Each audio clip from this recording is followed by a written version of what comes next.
Today I'm going to demonstrate how to perform a lunge. Unfortunately, this exercise is done incorrectly very often, so a lot of people are afraid of doing it at all because maybe they have existing knee pain or they're afraid that they're going to cause knee injuries. So today I want to show you how to properly perform and progress this amazing movement.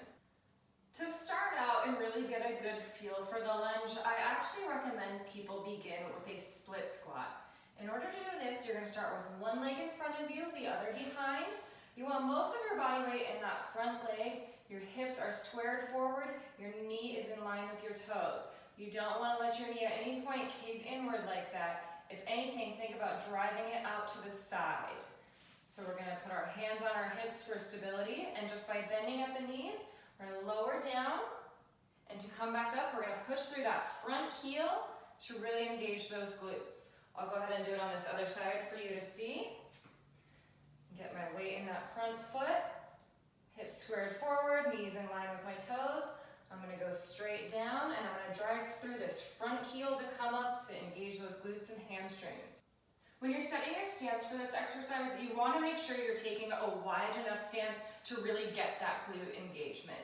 So a lot of people do this with way too narrow of a stance, and that's when they start to feel it only in their quads. Because what happens when your feet are too close together, your weight's going to come into that toe, your front knee is going to go too far forward, and you're only working your quads and you're losing all that glute engagement. So by stepping back, taking a wider stance and coming straight down, I'm targeting my glutes more, and by driving up through my heels, that's also going to help target the glutes.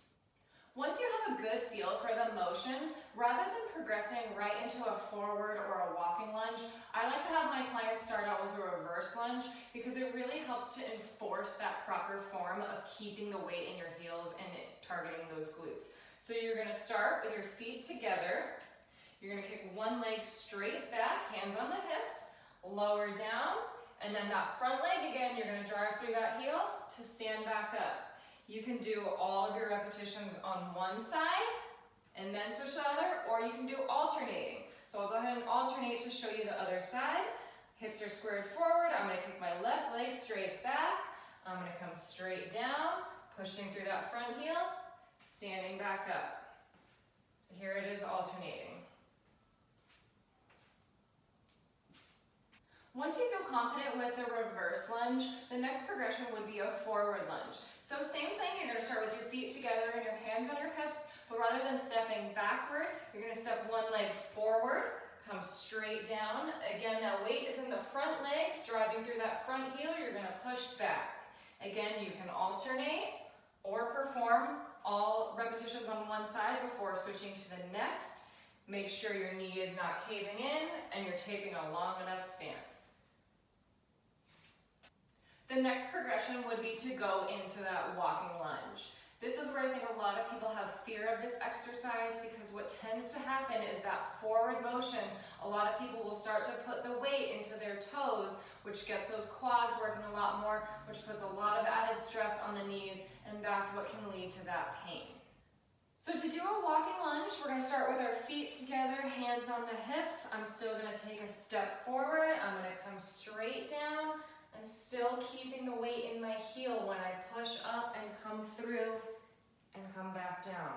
What tends to happen, this is what I don't want to see, is people will take that step, they'll come straight down and they're doing everything perfectly up until this point, and then as soon as they're coming forward, they shift all their weight forward into their toes, and it goes forward like that, and that's when those quads get overworked, you lose that glute engagement, and that's where that knee pain can develop.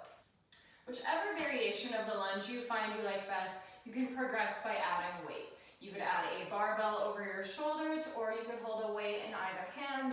A lot of people use dumbbells. I personally like to use plate weights whenever possible because since they're skinnier, it's not hitting my legs as they're going forward and back.